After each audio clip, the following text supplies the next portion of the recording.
কুরবানি কেন আসছে? এই কুরবানি আসছে আমাদের দিলে তাকওয়া অর্জন করার জন্য। কি বলেন? তাকওয়া, কি আল্লাহ তাআলার ভয়, তাকওয়া অর্জন করার জন্যই আল্লাহ রাব্বুল আলামিন এই কুরবানি নামক জিনিস আমাদের জন্য, এই বিধান আল্লাহ তাআলা আমাদের জন্য কি রাখছেন। সূরাতুল হজ্জের 27 নং আয়াত আল্লাহ তাআলা, 37 নং আয়াত আল্লাহ তাআলা বলেন, লা ইয়ানালাল্লাহু লুহুমুহা ওয়ালা দিমাউহা ওয়ালাকিন ইয়ানালু তাকওয়া মিনকুম।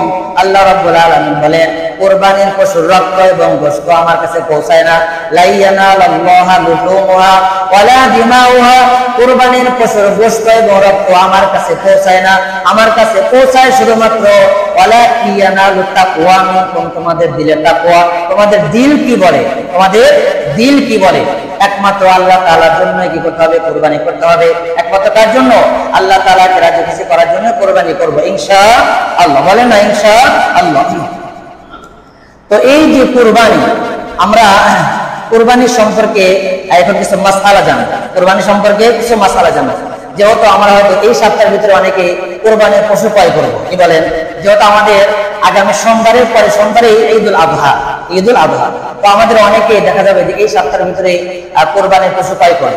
তো আমরা এখন কুরবানি সম্পর্কে কিছু মাসআলা জানবো, যে কি কি মাসআলা, এই মাসআলাগুলো জানার দ্বারা আমাদের অনেক উপকার হবে, অনেক কি হবে? উপকার হবে। আমরা এই মাসআলাগুলো মনোযোগ দিয়ে শুনবো।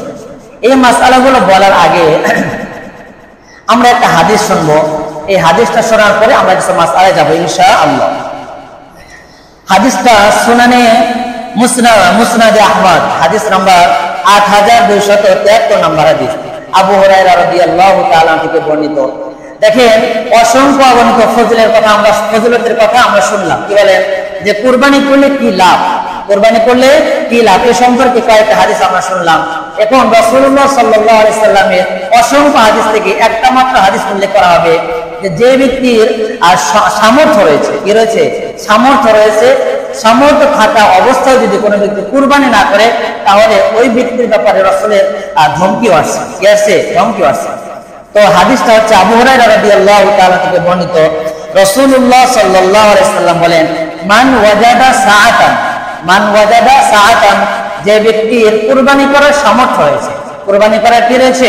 সামর্থ্য রয়েছে, ফালাম ইউদাহি, সামর্থ্য থাকার পরেও কুরবানি করলো না। কুরবানি করার কি রয়েছে?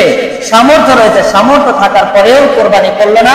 রাসূল বলেন, ফালা ইয়াকরাবান্না মুসাল্লানা, ওই ব্যক্তি যেন আমাদের ঈদগাহে না আসে, আমাদের ঈদগাহে না আসে। তাহলে দেখেন কত বড় ধমকি, যে সামর্থ্য রয়েছে, কুরবানি না করলে রাসূল বলেন আমাদের ঈদগাহে যেন না আসে।